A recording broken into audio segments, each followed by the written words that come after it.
Вкус он проявляется с самого начала практики преданного служения, поскольку с самого начала мы испытываем какую-то привлеченность к Кришне. So in the Nectar Devotion, Rupa Goswami says you cannot understand bhakti, you cannot understand nectar devotion if you don't have ruchi. И в нектаре преданности Рупа Госвами говорит, что вам не понять бхакти, вам не понять сам нектар преданности, если у вас нет хоть какого-то вкуса. But that doesn't mean you have to come to the stage of ruchi before you can start studying nectar devotion. Но это совсем не означает, что перед тем, как изучать нектар преданности, нужно быть уже на уровне ручи. So we have a little taste at the beginning of our bhakti, it grows and grows. When it becomes quite significant, then it is called the stage of ruchi. То есть с самого начала практики у нас есть какой-то небольшой вкус, он постепенно нарастает, и когда он становится уже значительным, это называется стадия ручи. So the stage of Nishta was that the attraction for Krishna was equal or a little bit stronger than the taste for Maya. И на стадии Ништхи привлеченность к Кришне, она была такая же или чуть больше, чем привлеченность к Майе. So when the attraction for the Lord becomes even stronger and the anarthas become less, then we get the stage of ruchi. И когда притяжение к Господу становится сильнее, а анартхи меньше, тогда мы достигаем уже уровня ручи. So at all times we would rather hear and chant and do other activities of bhakti than engage in material activities. То есть во все время преданный занимается шраваном, киртаном, воспеванием на этом уровне, чем вместо того, чтобы заниматься какими-то материальными делами. So it is just we can say a slight increase of the attraction from the stage of Nishta. То есть по сравнению с уровнем Ништхи, здесь немного более уже привязанность к Кришне становится значительной, немного более значительной. So the symptom is when you do the activities of bhakti like hearing and chanting, you do not feel tired. И признаки этой стадии заключаются в том, что когда вы занимаетесь деятельностью бхакти, например, слушание, воспевание, вы не устаете. Though our body is still an impediment because our body is subject to tiredness and hunger, etc., we pay less attention to the body because we're so attracted to the performance of bhakti. Хотя тело еще остается для нас препятствием, поскольку оно подвержено там и холоду, и голоду, и жаре, но на этом уровне человек меньше просто обращает на него внимание, поскольку он очень поглощен в этой деятельности. So once we've reached this stage, that taste produces more taste for the activities of bhakti, so we can advance quite quickly. И когда человек достигает этого, когда мы достигаем этого уровня, сам вкус бхакти, он из себя порождает еще больше вкус, поэтому прогресс начинается все быстрее и быстрее. So at the stage of before Nishta, when we're going through anartha nivritti, our attraction for material things is quite strong. We have many anarthas. It is stronger than our attraction for bhakti, so it's a struggle to do the activities of bhakti. И до уровня Ништхи мы проходим этап, мы находимся на этапе анартха-ниврити, когда привязанность к материальному, она сильнее, чем привязанность к Кришне, и поэтому вся практика это по сути борьба, достаточно тяжело. At the stage of Nishta, then the attraction for Krishna is as strong as the attraction for Maya, so therefore it's more stable. На Ништхе там 50 на 50, Кришна и Майя, поэтому более-менее стабилен преданный. But when we get to Ruchi, the attraction for doing Krishna's activities is much stronger than the attraction to Maya, so therefore spontaneously we keep wanting to do those activities. Но на уровне ручи привлечение к Кришне уже значительно больше, чем привлеченность к Майей, поэтому преданный спонтанно хочет заниматься этим служением. So this is a very, we can say, a very healthy stage to reach. Поэтому на самом деле это очень такая здоровая стадия, которую стоит достигнуть. Of course, it's still not perfection. There's still anarthas there. Конечно, это также не является уже точкой совершенства. При этом еще у преданного сохраняются анархи. So Vishnu Chakravarti gives the example of the sick person with the liver disease. И Вишванатха Чакраварти такой дает пример больного человека, у которого проблемы с печенью. So because of the disease, our sense of taste gets affected. Из-за этой болезни наше чувство вкуса, оно изменяется. And we cannot taste something which is actually sweet. И мы не чувствуем вкуса того, что на самом деле является сладким. So like that, in the beginning of bhakti, we do the process of bhakti, but we don't, because of the anarthas, we cannot taste that sweetness. И также, подобно этому, в начале практики бхакти мы занимаемся каким-то преданным служением, но мы не можем ощутить его сладость вследствие собственных анарт. And in fact, we think other things are sweeter. И нам кажется, что есть вещи послаще на самом деле. So when we reach the stage of nishta, at least that attraction to maya, that type of sweetness is decreased. And there is a slight increase in the attraction for the activities of bhakti. И когда мы достигаем уровня ништхи, нам кажется, что материальные вещи, они не так сладки, и Кришна становится чуть-чуть более сладким. So it requires a little intelligence to follow this process. Но чтобы следовать этому процессу, требуется какой-то определенный разум.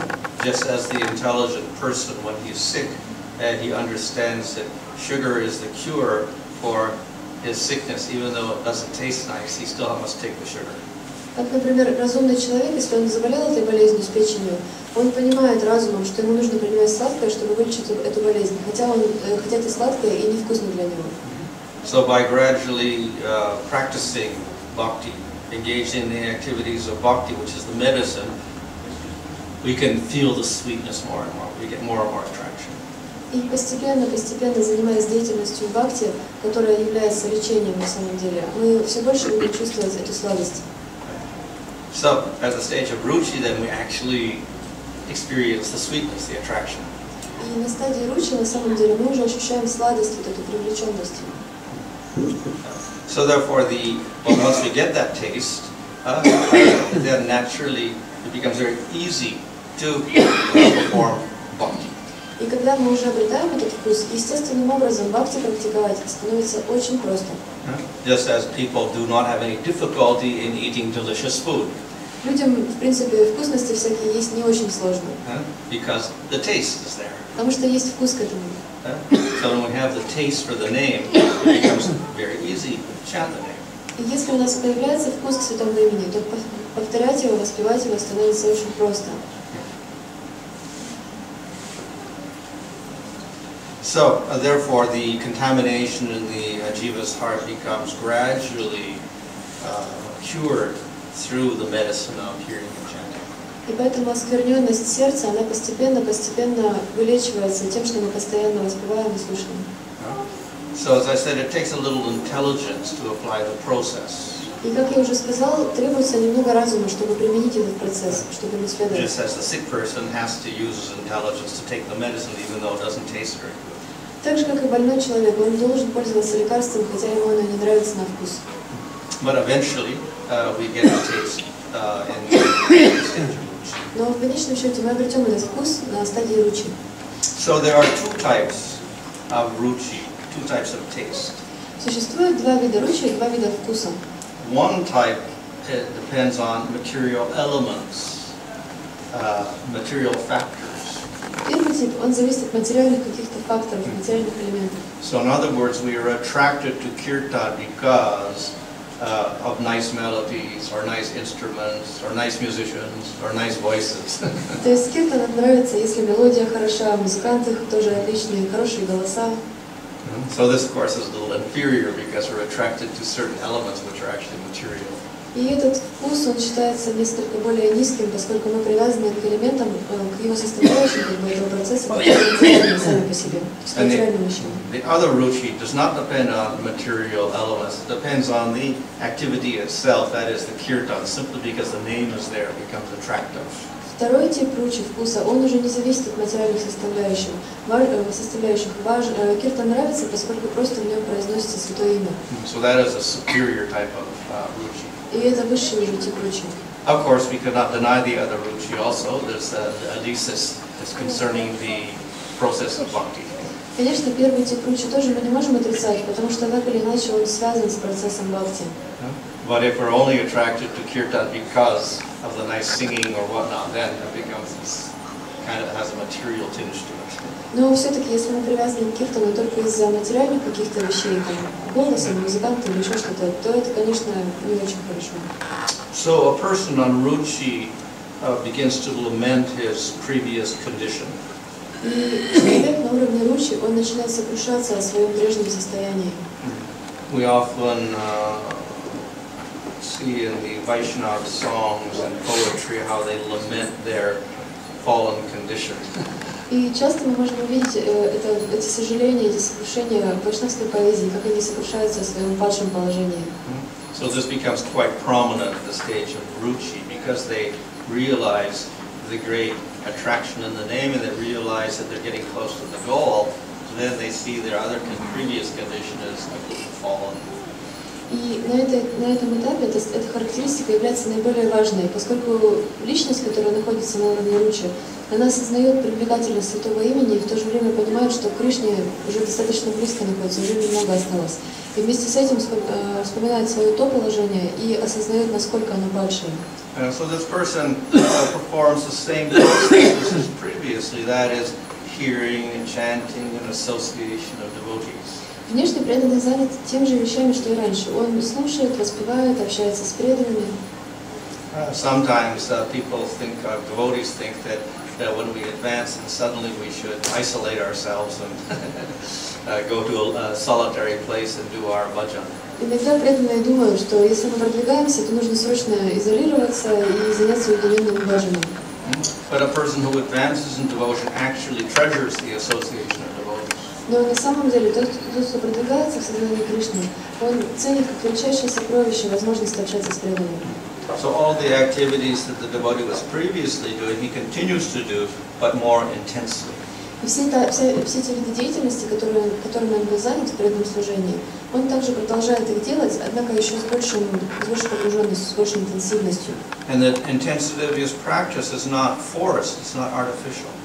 И эта интенсивность практики, ее нельзя вызвать какими-то искусственными способами. It's simply because of his taste. Это случается просто из-за его вкуса. Because he's so absorbed in the process of bhakti, he has no interest in material engagements or material things. Поскольку преданный настолько погружен в процесс бхакти, ему абсолютно не интересен какие-то материальные виды деятельности или вещи какие-то материальные. So detachment or vairagya becomes manifest, even though that's not his goal. И хотя это и не является его целью, проявляется само отречение, вайрагья. So of course in the Nectar of Devotion, Rupa Goswami says, vairagya is not an anga of bhakti.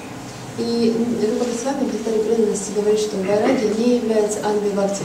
We don't purposely practice renunciation and austerities. То есть целенаправленно, намеренно мы не практикуем аскезы какие-то сложные покаяния. But then some people will say, well, look at the Goswamis, they were in Vrindavan and they just ate whatever came, they lived under the trees. They were very simple, they were real vairagis. Кто-то может сказать, что смотрите на Госвами Вриндавана, они же жили под деревьями, почти ничего не ели. Настоящие люди в отречении. Well, that is true, but they did not practice vairagya. They were simply engaged in serving the Lord and hearing and chanting and discussing about Krishna. And they forgot about their material body, so they weren't practicing vairagya as such. Это правда, но такую вайрагью на самом деле они не практиковали, потому что просто-напросто они были так заняты преданным служением, что им некогда было заботиться о теле. So Bhaktivinoda Thakur calls this sahaj vairagya, or natural sense of renunciation. И Бхактивинода Такур называет это сахадж вайрагья, или естественное отречение. As one advances in bhakti and becomes more attracted to Krishna, then naturally one becomes more and more detached from everything in the material world. По мере того, как человек прогрессирует в бхакти, его привязанность к материальным вещам уменьшается и развивается вайрагья. So this person also, one of the qualities, he takes refuge of the Dhamma. И также одна из характеристик преданного на уровне ручи, это то, что он принимает прибежище в Дхаме. We see this, of course, also in the person who's at the stage of bhava, he takes shelter of the Dhamma. Также мы это видим у преданных, которые находятся на уровне бабы, они также принимают прибежище в Дхаме. This is one of the characters of a person doing Raganuga Bhakti also takes shelter of the Dhamma. И это характеристика преданного, практикующего Раганугу. But actually, if we look in the angas of bhakti, among the first 10, one of the angas is to live near the Ganga or a holy place. Но на самом деле, если мы посмотрим на 64 анги бхакти, то в первых же 10 перечисляется такая анга, как проживать около Ганги или в святом месте. So it is not simply the symptom of an advanced devotee that he lives in the Dham.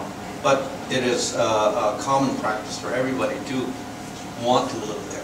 То есть это не просто признак человека, который прогрессирует, это просто общая такая тенденция того, кто хочет. For everyone. Это на самом деле общая практика для всех. In fact, the first 20 angas of bhakti are preliminary to bhakti. На самом деле считается, что первые 20 анг в бхакти это лишь поступ в бхакти. And living in the Dham is one of those. И проживание в Дхаме это одна из них. So it is a type of bhakti simply to live in the holy places. То есть это тип бхакти такой, который заключается в проживании в святом месте. Which means by living in the holy Dham, we actually increase our devotion. The Atma develops more attraction for Krishna. Означает, что проживая в Дхаме, мы увеличиваем свою преданность. То есть атма, она увеличивает свою привязанность к Кришне. So of course it's all powerful because it's all around us. Our whole environment is saturated with spirituality. И естественно, что это очень могущественная анга, поскольку все вокруг нас просто пронизано духовностью. However, our acharyas also admit that everybody can live in the Dham. Но ачарьи утверждают, что не каждый может жить в Дхаме. So Jiva Goswami says another alternative is at least you meditate on the Dham.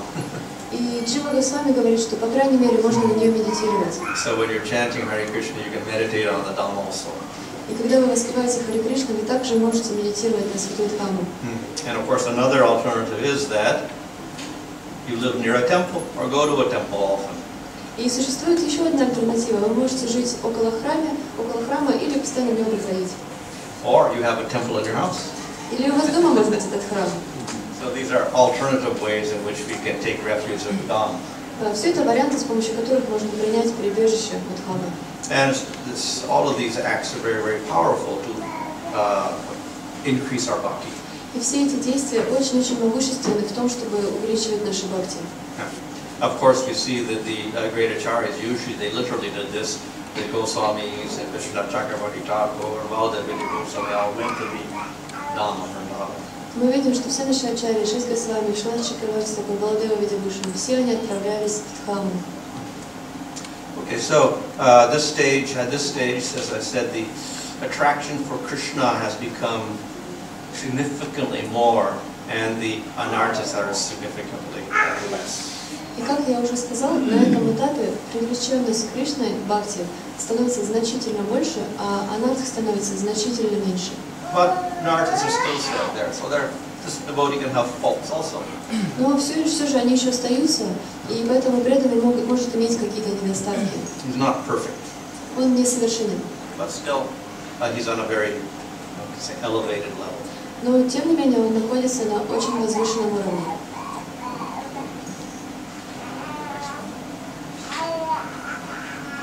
Any questions? Есть ли какие-то вопросы?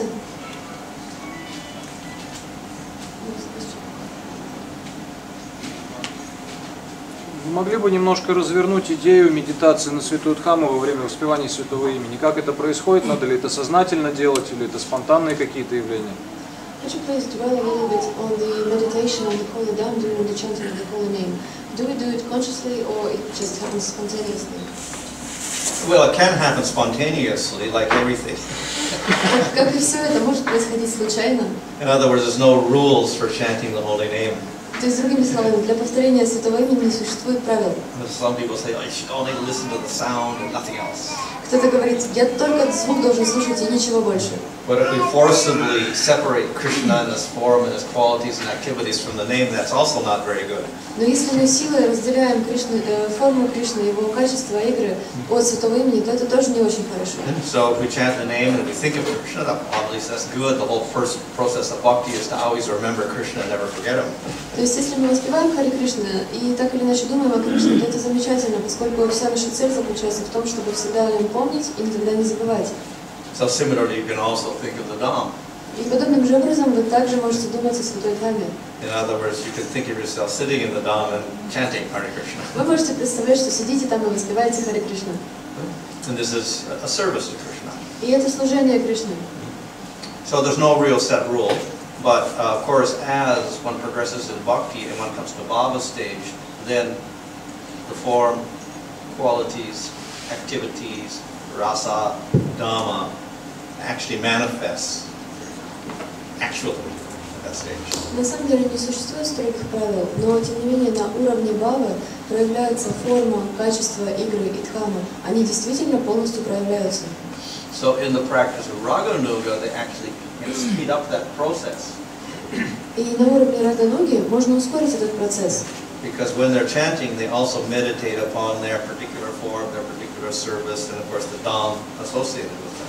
Поскольку они медитируют на свою какую-то форму духовную, на какое-то конкретное свое служение, на святую дхамму. Anyway, there is no particular rule as such, but one can incorporate that into one's chanting also. В любом случае, не существует строгих правил, но можно что-то, какие-то элементы включать в свою собственную практику.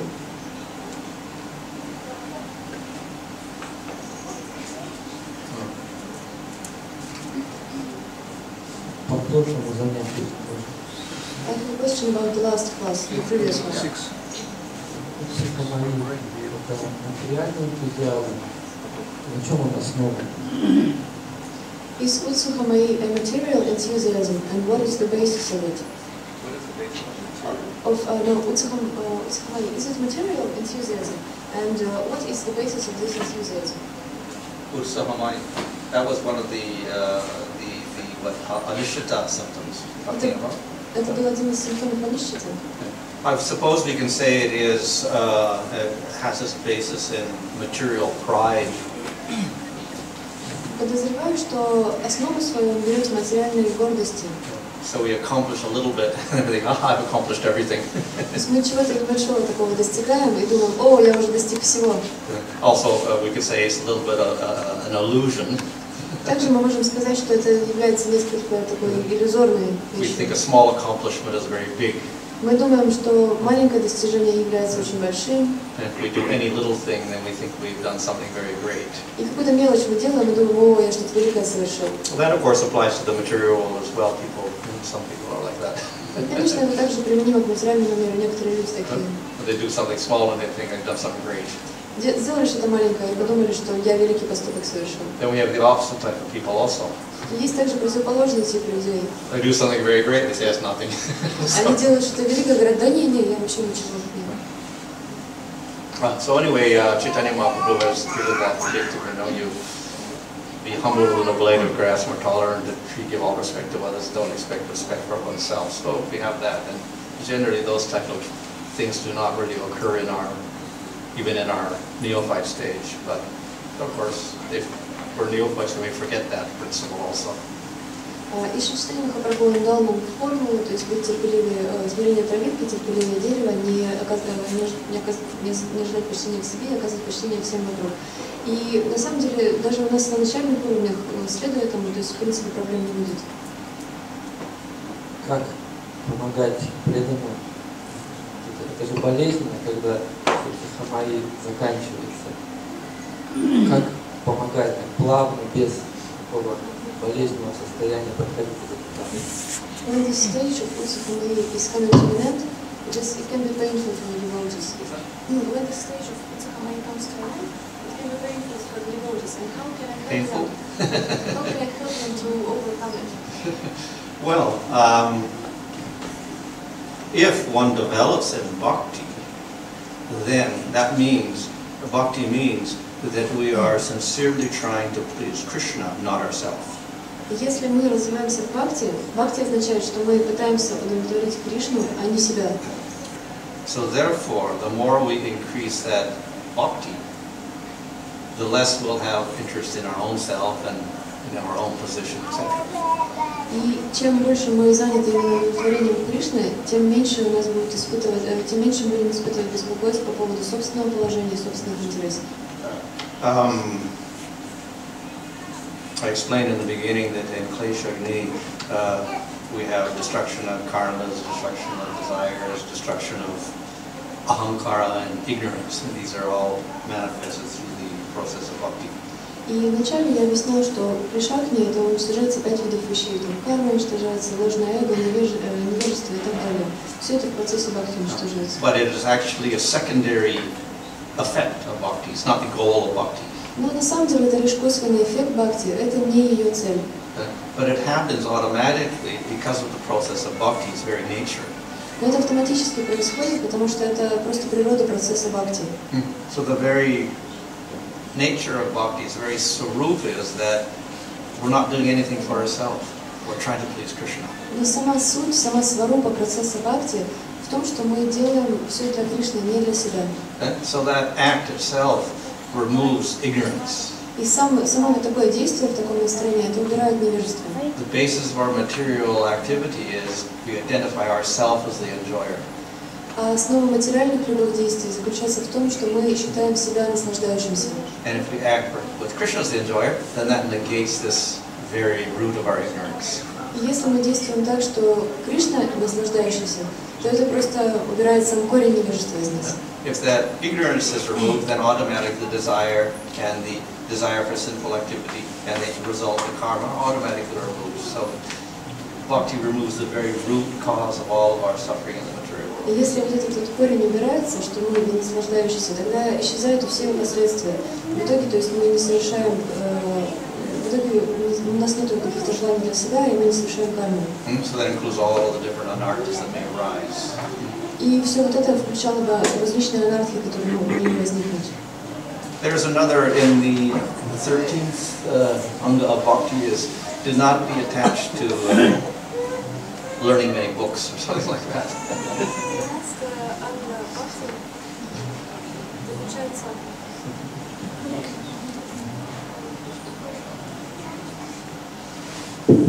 И 13-я анга бхакти заключается в том, чтобы не читать слишком много книг.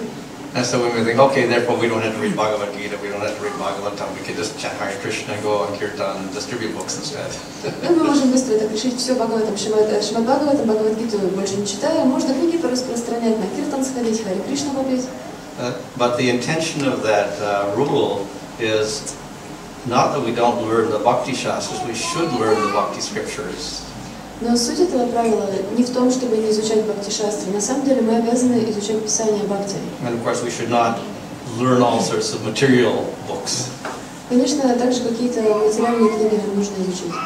But even if we're learning Bhakti Shastras, books on the process of Bhakti, our motive should also be proper. Но даже если мы изучаем книги бхакти, писание бхакти, наш мотив должен быть очень правильным. So our acharyas say that yes, we should learn the scriptures, but we should not do it for different material reasons. We shouldn't do it for material reasons. И ачарьи говорят, что мы не должны изучать шастры ради материальных каких-то причин. So the common motive in India, at least, is we learn all these Bhakti Shastras so we can make a living. И кто-то может говорить, что мы в шастры сейчас выучим, мы на жизнь можем зарабатывать. We speak very nicely, people give money. Мы будем прекрасно говорить, и люди нам дадут денег. Then I can support myself and my family. Тогда я смогу поддерживать себя и свою семью. Мотив. So therefore Prabhupada often criticizes the people that do Bhagavad Saptahas. They speak Bhagavatam for 7 days, they learn Bhagavatam inside out from all sorts of angles, and they speak it very nicely, they get big donations. But they're not even devotees, not even Vaishnavas. И Шрила Прабхупада очень часто критиковал людей, которые выучат Бхагаватам просто со всех концов, со всех точек зрения. В течение 7 дней его цитируют, рассказывают и получают за это пожертвования. Но на самом деле преданными даже не являются. So the other motive could be not just to make a living, but to defeat other people. So even that is not considered a good motive. Simply to defeat people, that's not the motive. Другой мотив может быть не просто поддерживать себя, а использовать Писание, чтобы спорить с кем-то и побеждать. Это не хороший мотив. So we should never be proud of learning. Поэтому никогда нельзя гордиться своей ученостью. Learning Bhakti Shastras is for our own benefit. Изучение бхакти-шастр на самом деле для нашего собственного блага нужно. In Vaidhi Bhakti, the Uttama devotee in Vaidhi Bhakti is one who has deep knowledge of scriptures. На уровне Вайди Бхакти, Уттама Бхакти — это тот, кто глубоко знает шастры.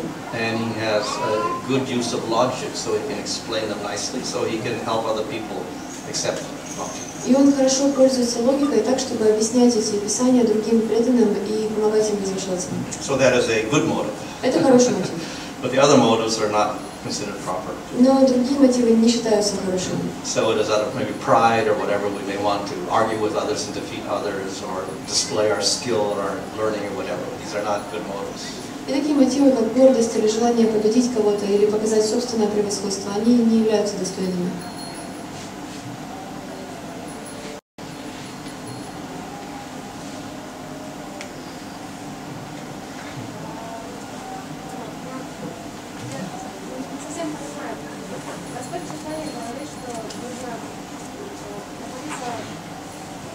Почитание говорит, что нужно находиться в настроении смирения и примирения, то есть чтобы контролировать свой ум. Но в то же время говорится, что бхакти не зависит ни от каких материальных причин, в том числе от состояния ума. Да? Мы в самом начале об этом говорили. Но даже если человек в гневе или в расстройстве, он все равно может практиковать бхакти. Как это сочетается?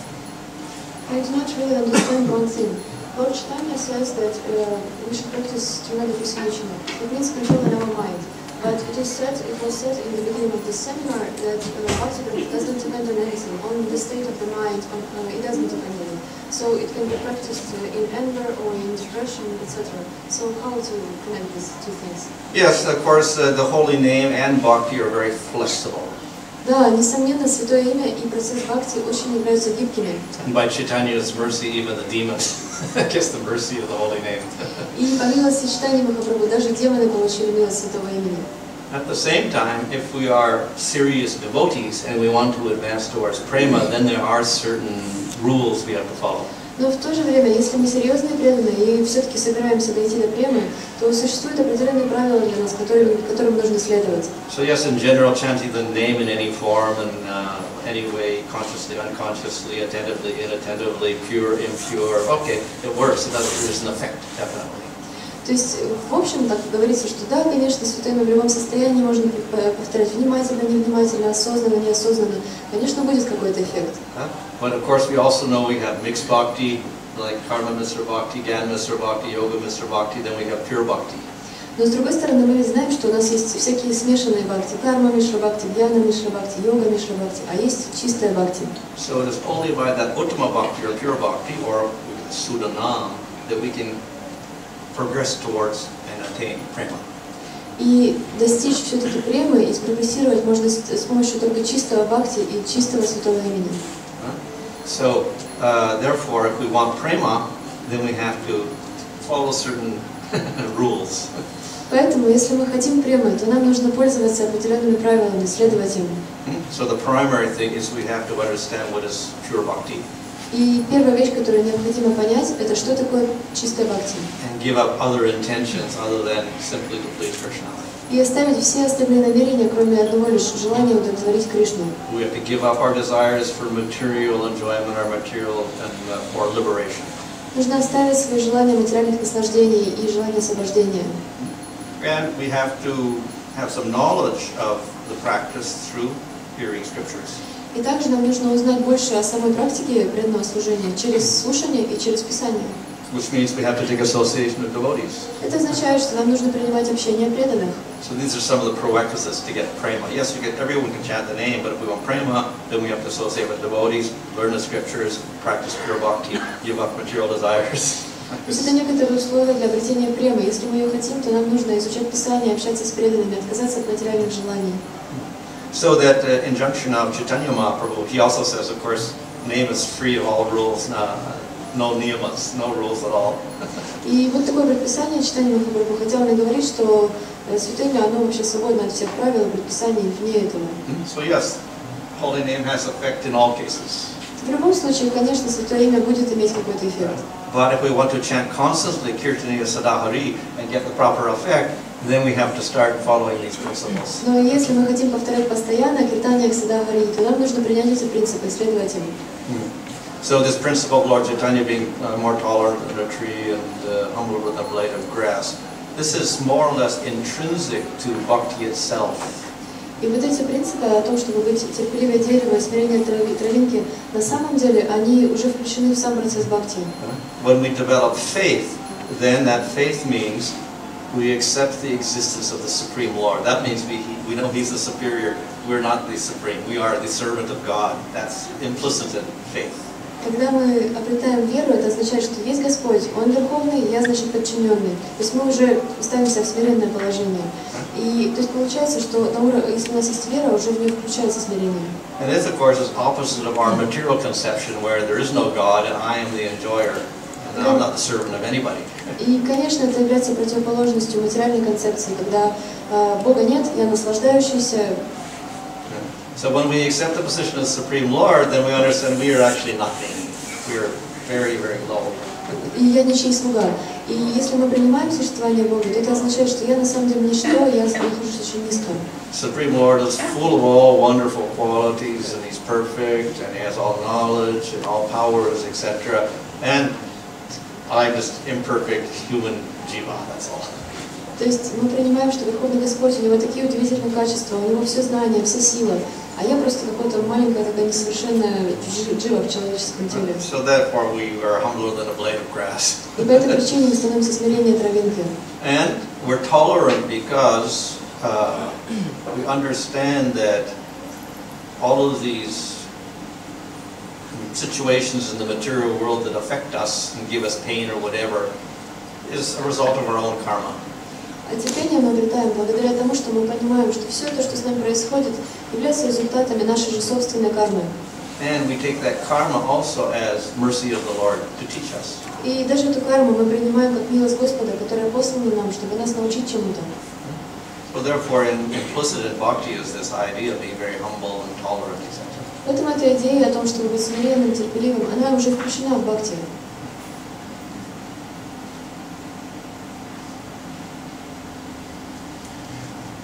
Okay, I guess we can go into the next portion here. Хорошо, тогда перейдем дальше. So this is the sixth shower, that is asakti or attachment. Шестой поток – асакти или привязанность. So this is merely, we could say, a strengthening of that ruchi. И мы можем сказать, что это усиление этого ручи. But also another example is given here. We had the example of the little plant, the seed. The plant grows, it grows two little leaves, then it grows more and more, and then finally it gets a little bud. И мы можем, есть также другое сравнение, то есть росток растения, оно растет постепенно, первые листики появляются, стебель длиннее становится. И вот на этом этапе появляются почки. So the plant develops a flower bud. We know that it's actually getting near its goal. Yeah? It's getting closer to the goal. Если у растения появляются уже почки, в которых должны появиться цветы, мы понимаем, что растение близко к своей цели. So asakti is that stage where we're getting very close to the goal, which is bhava. И асакти – это стадия, этап, на котором мы понимаем, что мы уже скоро приблизимся к своей цели, бхаве. So in the nectar of devotion, sadhana bhakti is defined as engaging our senses in serving the Lord to attain bhava. И в нектаре преданности говорится, что садхана бхакти – это означает занимать свои чувства в преданном служении с целью обрести бхаву. So the goal of sadhana is bhava. Целью садханы является бхава. And then from there we go to prema. И оттуда мы уже приходим на уровень премы. So asakti is just before bhava, the goal of sadhana. И этот этап асакти находится прямо перед бхавой, перед этой целью садханы. So bhava is compared to the open flower. This is just the bud. И бхава сравнивается с раскрывшимся, распустившимся цветком, а это почка. So because it is very related to the flower, actually, we say it's very close to bhava. И поскольку почка, она уже очень связана сильно с цветком, поэтому мы и говорим, что асакти очень близок этот этап к бхаве. There's a little shift in the attraction between ruchi and asakti. И происходит некоторая перемена, привлечение привлеченности между ручи и асакти. We define ruchi as very great attraction for hearing, chanting, and other processes of bhakti. На уровне ручи мы привлекаемся очень сильно самим процессом бхакти, слушанием, воспеванием. Of course, this does not exclude attraction to Krishna, but the emphasis is upon attraction to the process. Конечно, это не исключает привлеченность к Кришне, самим Кришной, но однако здесь основная привлеченность именно самим процессом, баджани. In asakti, Krishna becomes the main object of attraction. На уровне асакти основным объектом привязанности является Кришна, становится Кришна. Which means, in one sense, if we're chanting Hare Krishna, of course the name is there, but we're getting more closer to Krishna himself in the name. То есть это означает, что, например, когда преданный воспевает Харе Кришна, воспевая его, он становится ближе к самому Кришне. So, in ruchi, some effort is required to withdraw the mind from material objects and concentrate on the Lord. И на уровне ручи еще требуются какие-то усилия, чтобы ум свой отвлекать от материальных объектов и концентрировать его на Господе. There was more attraction for Krishna than material things, but still material attraction is there, so you have to restrain it. То есть мы все равно, конечно же, на этом уровне человек привлекается все равно к Кришне больше, чем материальными вещами, но все равно какая-то небольшая еще привязанность к ним существует. With asakti stage, then the mind spontaneously concentrates on Krishna. We don't have to put some effort into it. А на уровне асакти ум спонтанно концентрируется на Кришне, это не требует приложения усилий. Which means that the taste has increased and increased, and the attraction to Maya, the anarthas, have decreased significantly. Это означает, что вкус, привязанность к Кришне все больше увеличивался, а привязанность к Майе, она уменьшалась. So, in this way, we can say the process becomes even easier than it was in asakti. It's easier than in ruchi. И на этом этапе мы можем сказать, что процесс еще более простым становится, чем на уровне ручи. So we talk about spontaneous devotional service, so we can say that spontaneous actions start happening in asakti itself. И так как мы говорим о спонтанном преданном служении здесь, то на самом деле на самом этом уровне спонтанные какие-то вещи начинают случаться. So this is not limited to raganuga bhakti. Sometimes we call raganuga bhakti spontaneous activities, but actually even in vaidhi bhakti, you can go through ruchi, asakti, bhava, prema, and you also get spontaneous activities in asakti and bhava, etc. И здесь эта практика, она абсолютно не ограничена. Иногда говорится, что и в рамках вайди бхакти можно проходить по уровню асакти, до уровня асакти, бхавы и так далее. Of course, the result is a little different in terms of realizing Krishna. Здесь же все спонтанно, но результат при этом у этих двух практик он будет разный в смысле осознания Кришны. If we progress through vaidhi bhakti into asakti and then into bhava and prema, we can realize Krishna if we worship Krishna, but we also, because of that reverence through vaidhi bhakti, we also see him as Supreme Lord. Если мы идем путем бхакти и этим путем прогрессируем до уровня асакти, бхавы и премы, мы также достигаем Кришны, но есть определенная дистанция, мы видим его как Верховного Господа. Whereas if one goes through the raganuga process, then one doesn't see Krishna as God at all. Но если человек идет путем рагануги, то он не видит Кришну как Бога вообще. So at this stage also, because it's very close to the bhava stage where one actually sees the Lord, there's almost a reflection of seeing the Lord in the heart. You can see him almost, a flash of the Lord in the heart. И поскольку этот этап, он очень-очень близок к бхаве, можно сказать, что Господь может отражаться даже, являться как отражение в сердце преданного.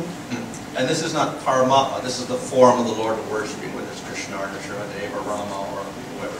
И человек будет видеть уже не Параматху, а ту форму Господа, которой он поклоняется, то есть Нрисимхадев, Кришна и так далее.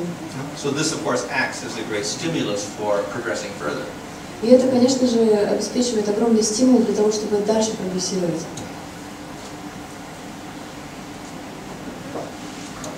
So it's not an actual appearance. The actual appearance will occur in bhava stage. Нельзя сказать, что это уже полностью Кришна появляется, он появится на уровне бхавы. But because of that great attraction, Krishna is very merciful. He gives like a reflection of that in the heart. Но Кришна, он очень милостив, и он дает как бы такие вспышки, отражения вот эти в сердце. So, what are the characteristics of the devotee in asakti? Какие же характеристики у преданного на этом уровне? So, as in ruchi, the devotee is into hearing and chanting and associating with devotees and hearing from them. Так же, как и на уровне ручи, преданный очень привлечен преданными, слушанием, воспеванием и так далее. And he begins to see everything in relation to attaining. How can I attain Krishna? И он начинает смотреть на все с внутренним таким позывом, как мне обрести Кришну. So in the Mадhurya Kadambini there, Krishna Chakravarti gives this nice description of that mentality of the devotee, which is hard to convey in a lecture or whatever. И в Мадхурья Кадамбини Вишванатха Чакраварти такое дает замечательное описание вот этого внутреннего состояния преданного, которое сейчас здесь достаточно тяжело было бы изобразить слишком объемно. But in essence, he's just so attached to the Lord, he sees everything in terms of how to attain the Lord. If he sees a devotee, then he says, well, the devotee can help me attain the Lord. If he sees an animal, he says, maybe the animal is giving us direction on how to get Krishna's mercy. Но суть в том, что он на все смотрит через призму обретения Кришны. Как же мне обрести? Он видит какого-то преданного и думает, преданный, он, наверное, поможет мне обрести Кришну. Видит какое-то животное, думает, о, это животное точно поможет мне обрести Кришну. If you see some small children, he says, oh, maybe they're the Kumara brothers, and they're going to give me some instructions on how to get Krishna. Если он видит какого-то маленького ребенка, о, может быть, это один из братьев Кумаров, и он мне даст наставление, как Кришну достичь. So he's very, very absorbed in Krishna. То есть он очень-очень поглощен Кришной. Therefore, his anarthas at that stage are also very, very small. И поэтому анархи на этом уровне, они очень-очень незначительны. Okay, so his only endeavor is trying to get Krishna. That's his endeavor. Его единственное желание, усилие в том, что он хочет обрести Кришну. And to do that, he absorbs himself in all the different processes of bhakti. И через эту призму он занимается, полностью погружается во все процессы бхакти. Any questions, sir? Есть ли вопросы?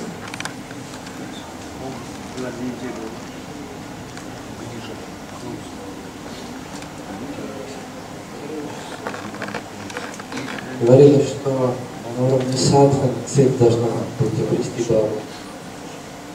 И иногда говорят, что когда цель не совсем определена, то есть не совсем понятно, что такое бхава, и что надо сказать более конкретные цели, более близкие, как это прокомментировать. И на каком этапе? На уровне асакти там понятно, что он стремится к бхаве, он уже знает, что это такое, в принципе, у него есть. А на уровне каких-то начальных этапов садханы все равно должна быть эта цель высокая, уже заранее четко проявлена, то есть понимаемая.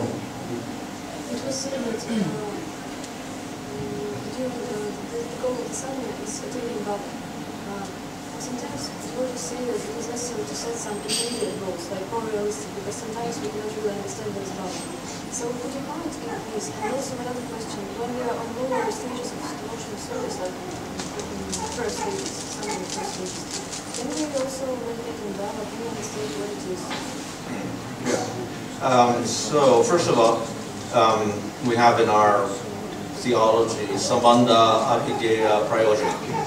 В нашей теологии есть такие понятия, как самбандха, абхидея, прайоджана. Sambandha means we have to understand the basic philosophy, Krishna supreme, we are jivas, etc.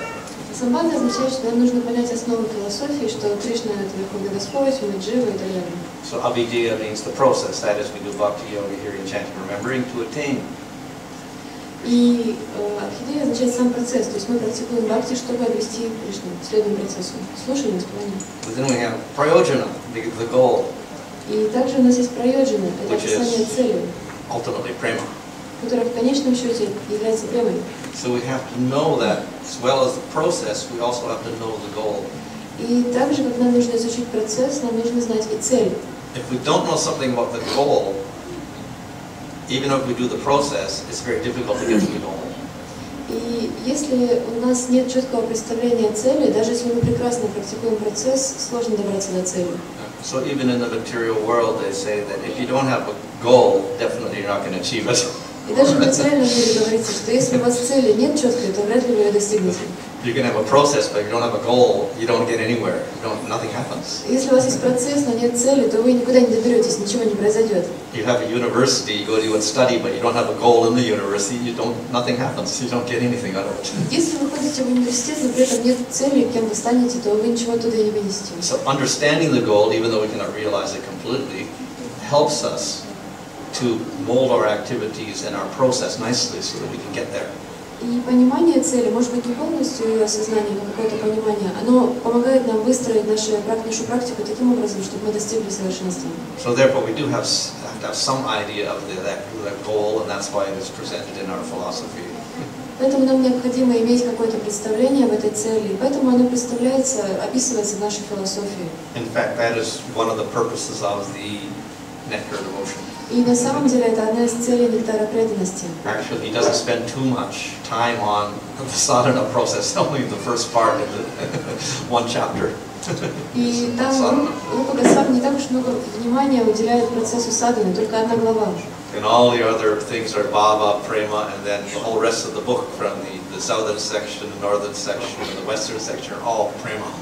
Немного о бхаве, и начиная с южной секции, северного раздела, также, там уже описание премы. So Rupa Swami doesn't expect us to realize that immediately, obviously, but he presents that to give us an idea of what that goal is.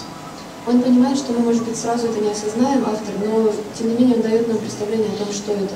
If we say the goal is prema, then when we say, I ask you what is prema and you don't know what it is, then it's useless. То есть, если я скажу цель према, а неизвестно, что такое према, тогда в чем смысл даже говорить о том, что цель према? So we have to know something of the nature of that state. Поэтому нам нужно все-таки знать что-то о природе этого состояния.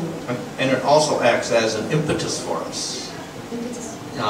Inspiration, stimulus. И также это действует как стимул для нас, вдохновение. If we understand the attractive nature of Krishna and Radha and Prema and all of the activities that go on in that state, and we can become attracted to that, and then we can be inspired to do our bhakti to attain that. То есть, если мы знаем о деятельности Гопи, Кришны, их отношения и подобные этому вещи, это вдохновляет нас к тому, чтобы прогрессировать и достигать бхавы и према. So therefore, we cannot neglect that highest state, the goal. Поэтому мы не можем пренебрегать пониманием высшей цели. However, we do have the intermediate goals also that we can strive for. Конечно, тем не менее, у нас могут быть и какие-то промежуточные цели, к которым мы стремимся. And for that purpose, we have these different stages: sadhu sangha, bhajana kriya, anartana vritti, nishtha ruchi, sakti bhava. И ради этого нам как раз и даны эти различные этапы бхакти. So we can situate ourselves somewhere in that progression, and then try to attain the next stage, and the next stage, and the next stage. То есть мы можем обнаружить себя на одном из этих этапов и пытаться перейти к следующему этапу. At the same time, we can't forget the goal.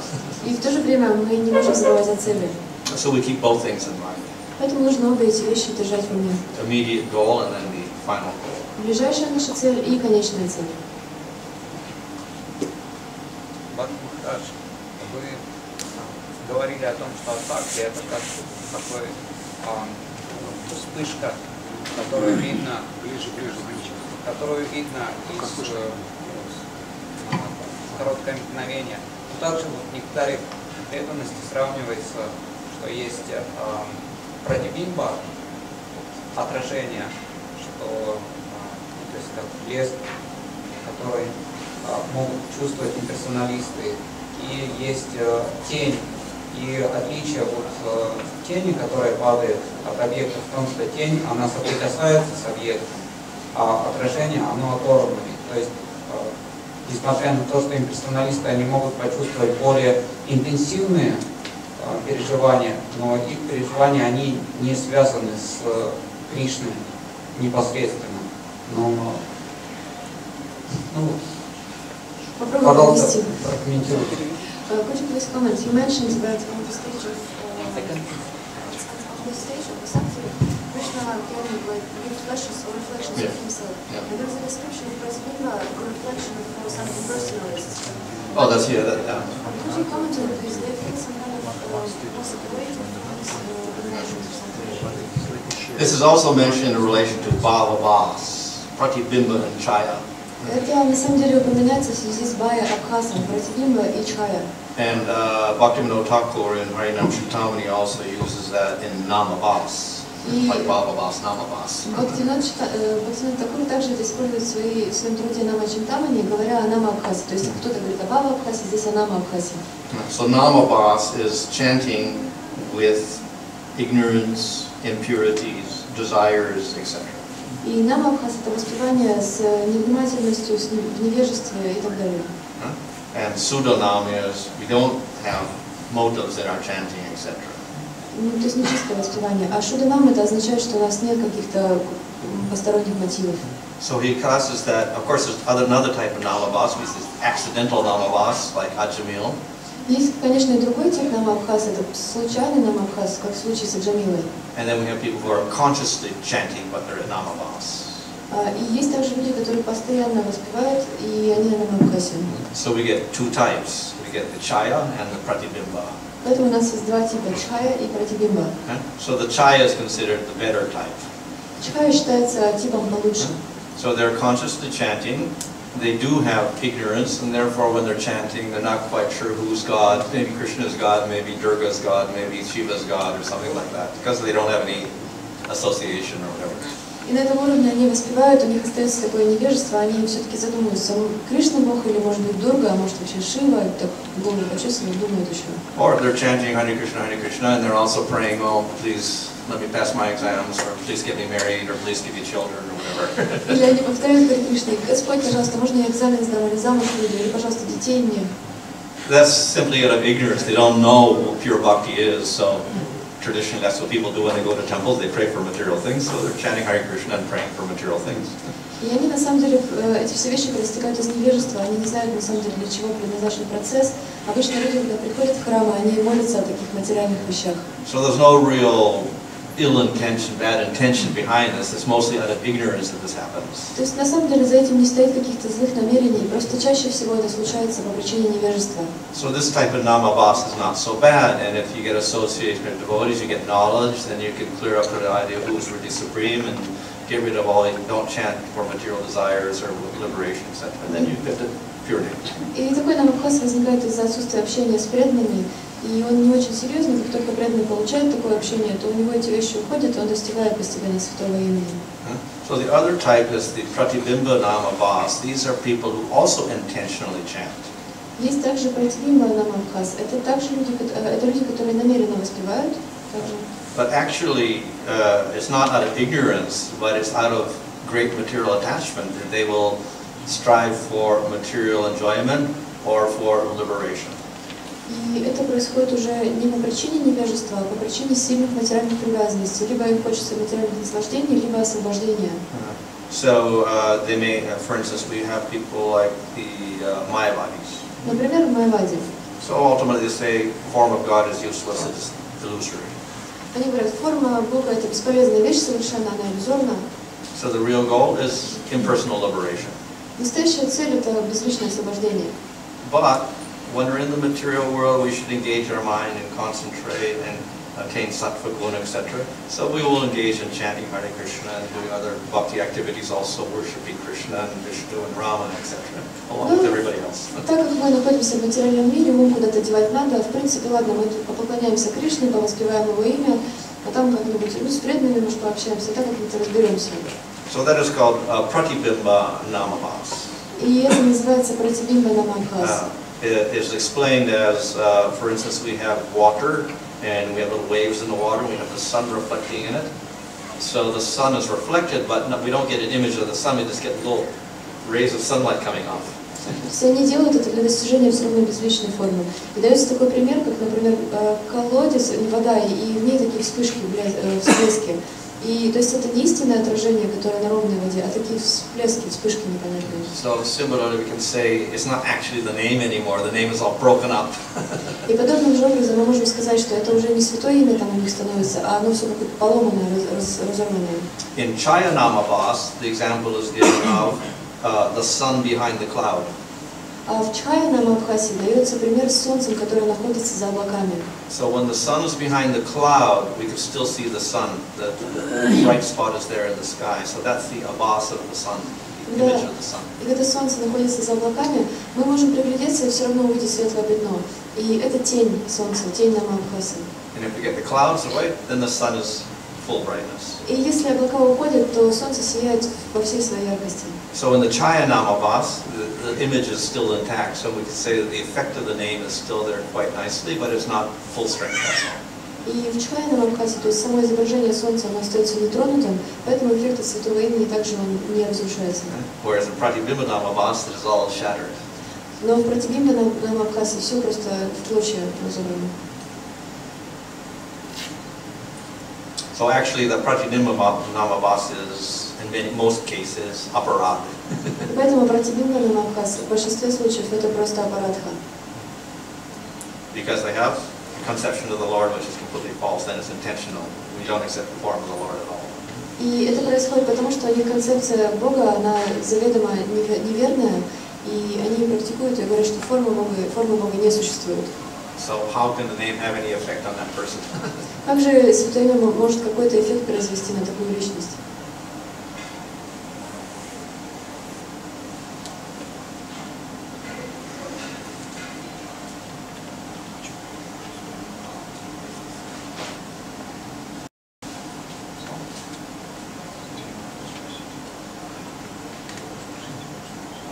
можно себя определить, какой уровень находишься.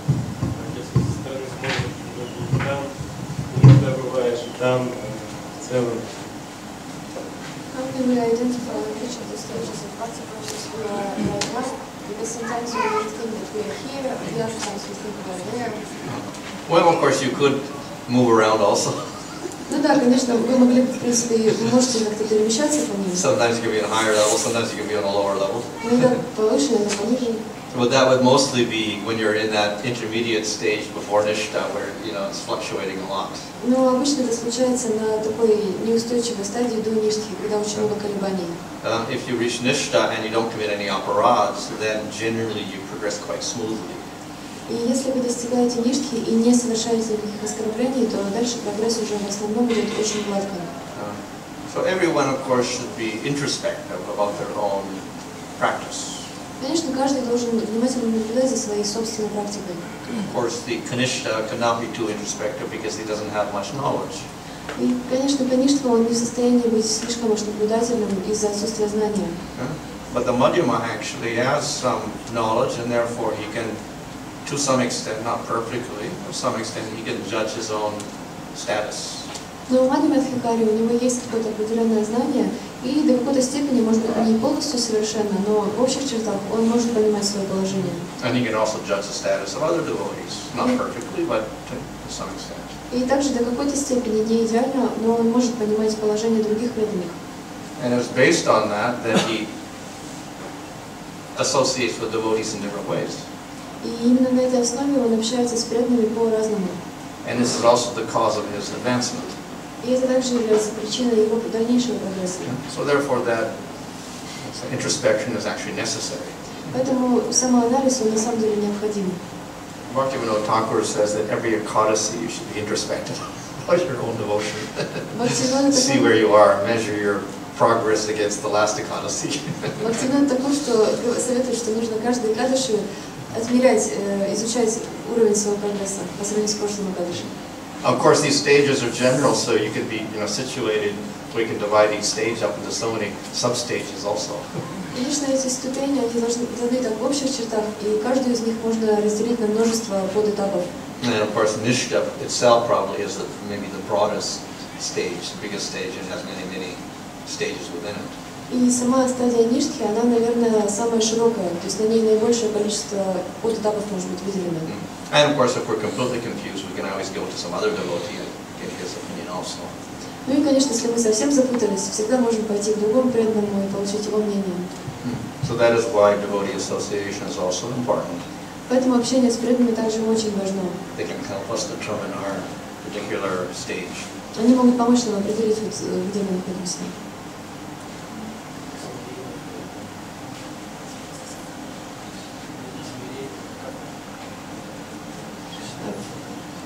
If the devotee is very humble, he will naturally think that, oh, I'm here alone.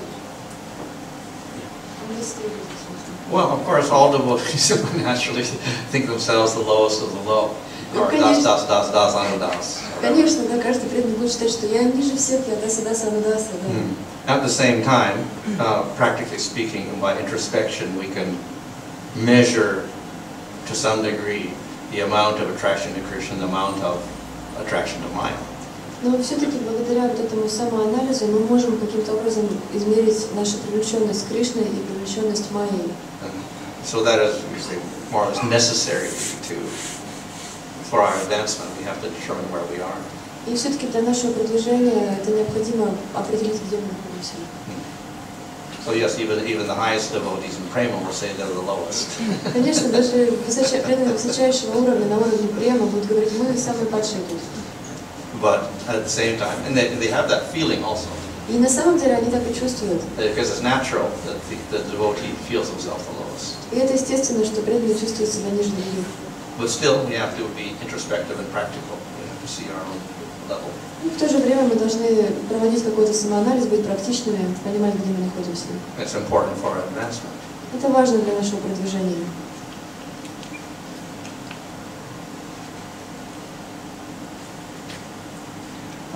В самом начале, на первом занятии говорили о семени бхакти, и вы вы сравнили семя бхакти с процессом бхакти. И был вопрос о том, до того, как посажено семя бхакти, есть ли бхакти в сердце. И вы говорили, что нет бхакти. Но в самом начале Мадхурья Кадамбини сказано, что бхакти вечно пребывает в сердце чистого преданного. О ком идет речь? То есть, может быть, идет речь о нитясидхах, которые как раз и занимаются посадкой этого семени.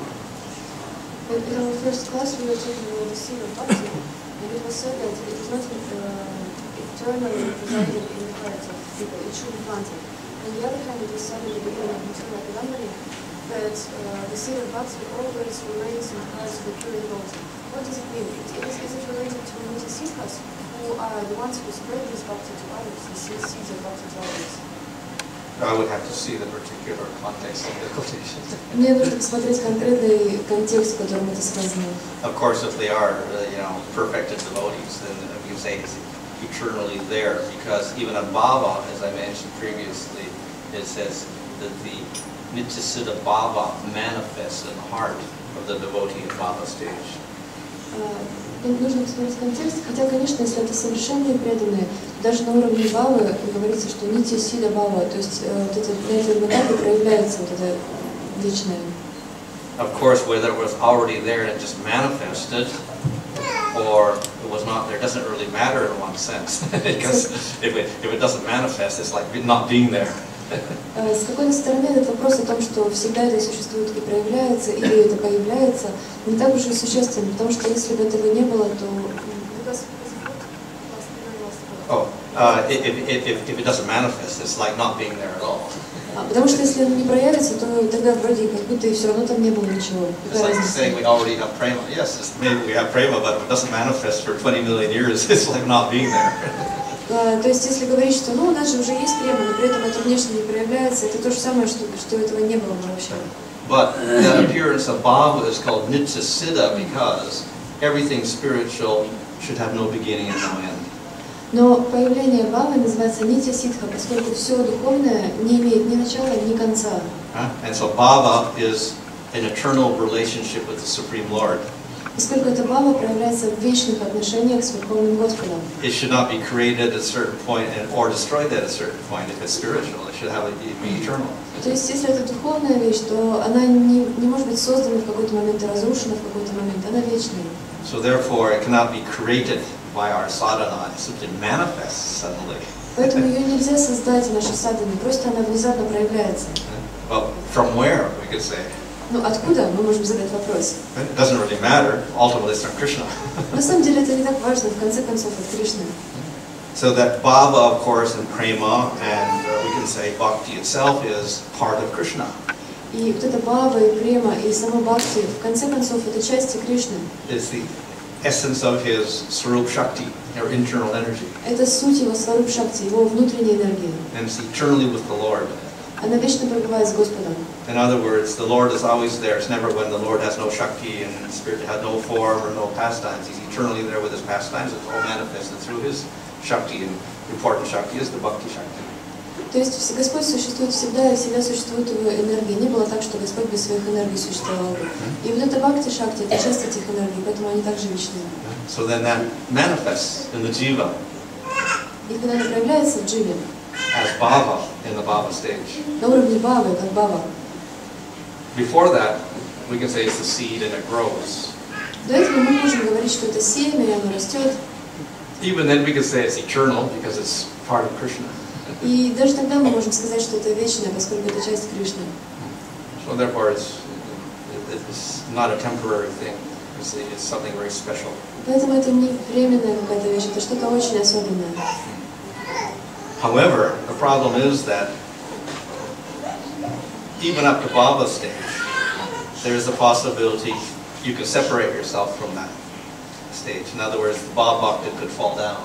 Но сложность, опасность в том, что вплоть до уровня бхавы можно как бы отделить себя от этого. То есть, другими словами, можно пасть.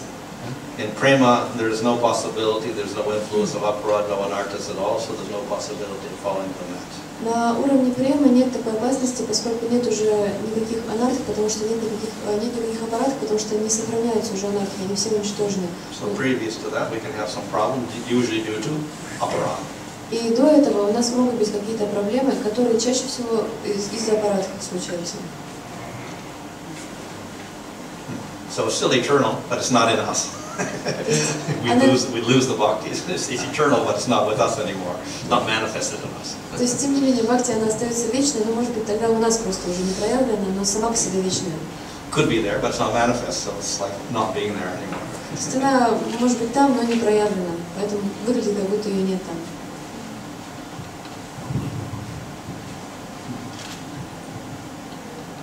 Thank you very much, Maharaj. Very nice. Tomorrow is Ekadashi and everybody has to do introduction. Большое спасибо, Махарадж. Завтра Экадаши, каждый может попрактиковаться. And Mадхурья Кадамбини is actually giving the criteria where we stand. Is giving a criteria to really do where we stand. И Мадхурья Кадамбини как раз дает эти критерии, чтобы понять, где мы находимся. Sam Hare Krishna chanting, this is a statement I want Maharaj to elaborate. This is a statement. Chanting Sam Hare Krishna has 3 results. И также есть такое утверждение, что повторять Харе Кришна это как 3 волшебника. Chanting with offenses, getting opulences, name, fame, adoration. А если мы повторяем с оскорблениями, то мы получаем всякие различные богатства, имя, славу и так далее. And Nam Abhas getting liberation. На наме Абхаз получаем освобождение. And Shuddhanam getting Krishna Prema. А на Шуданаме получаем Кришна Прему. So this little elaboration, but we all are chanting, so we know where we are. Ну это вот просто так немножко уточнение. Понять, как мы воспеваем, и мы поймем, где мы.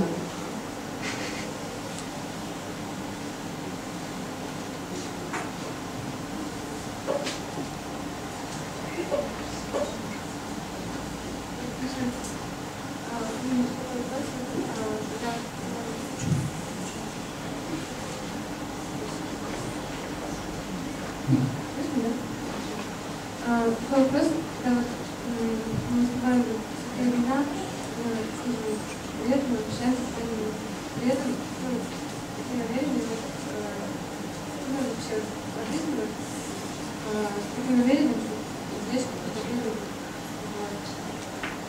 Вот, ну и что вы хотите делать? Нет, как бы, это служение, там, именно, например, сказали, что такое имя, полезно рассказать. Вот. Ну, как мы ищем в этом счастье, вот эту вот выгоду, стремимся здесь. What to do if we chant the holy name or associate with the devotees with some of our own, with the will to get some benefit? Like we were told that if you chant the holy name and you will be happy, and we are striving for this happiness. What to do about it?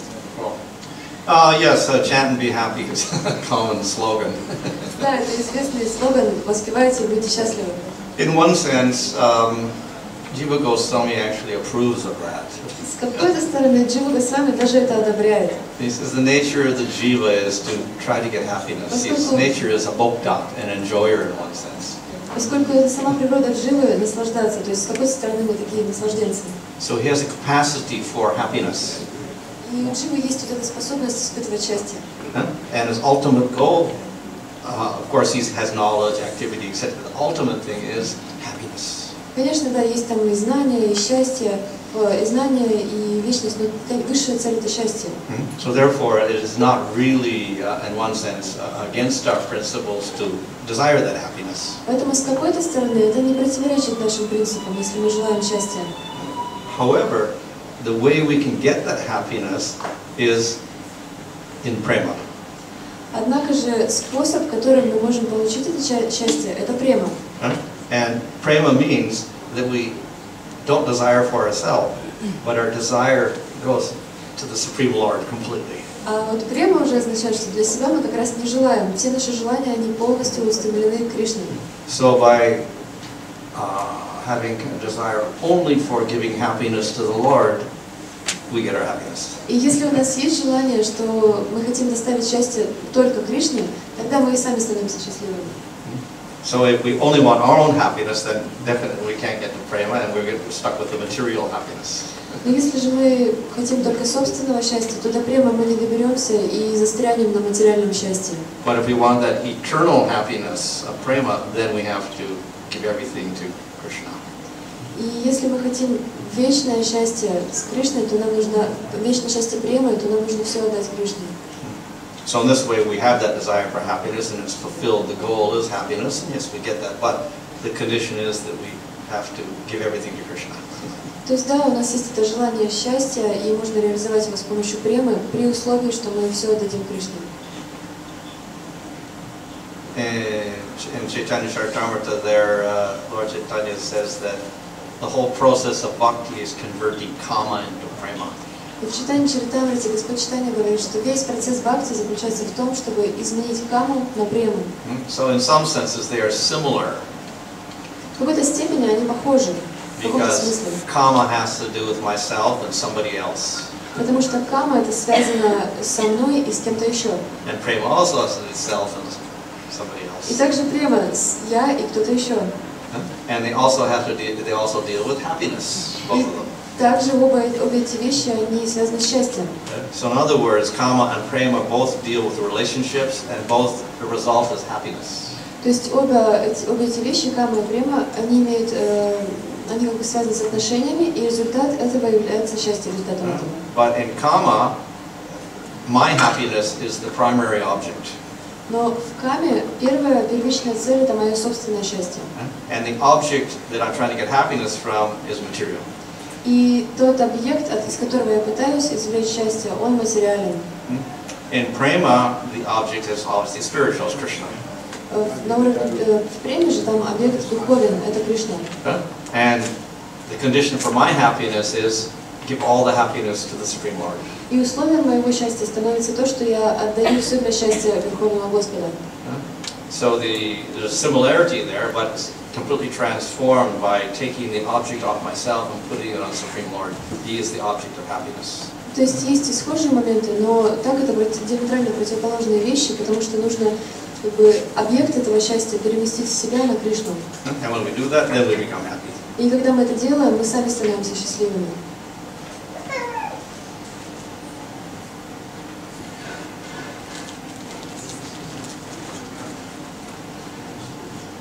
In this relation, how could you comment the example with Kuja?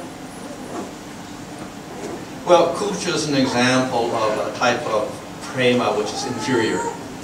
Kuja это пример с премой, которая является более низкого порядка. So there's different in Madhurya Rasa. There's different types of prema. So hers is considered the inferior type. И на Мадхурья расе существуют различные уровни премы, и это считается более низким. And then we get the types like the queens of Dwarka, that's higher. И у нас есть, например, такие типы, как царицы Двараки, это считается высшим. And then the gopis are the highest. А гопи, они выше всех находятся. And the reason for that is that even though we can say it's completely spiritual, still she has this some sort of sense of her own happiness there involved. И причина тому, что ее према она является более низкой, в том, что она как при этом при всем еще какое-то свое собственное чувство счастья испытывает. But it was not material. It was not like our happiness in the material world. Но это не материальное чувство счастья, как в нашем материальном мире.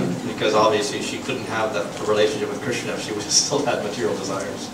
Потому что очевидно, что если бы у нее еще были материальные желания, она бы не могла вступить в отношения с Кришной. So therefore, the strength, they say, of her desire to please Krishna only was less than the others. То есть разница лишь в том, что ее желание удовлетворить Кришну было чуть меньше, чем у других вот типов такой премы.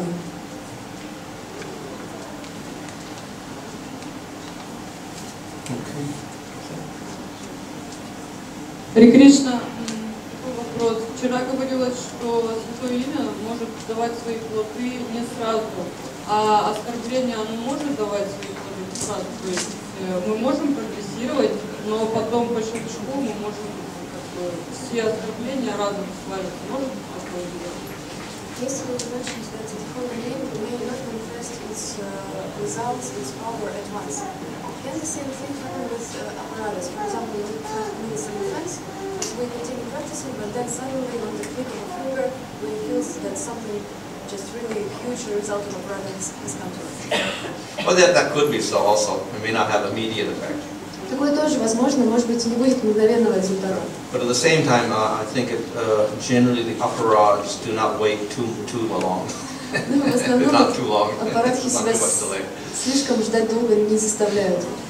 The name purposely hides its glories and its powers.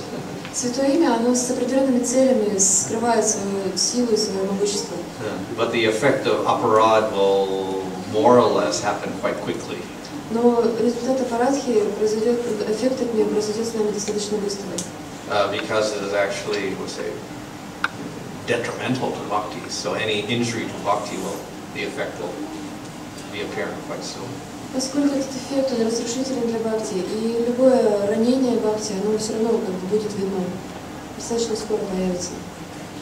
The first effect is loss of taste for bhakti. И первый эффект — это потеря вкуса к бхакти.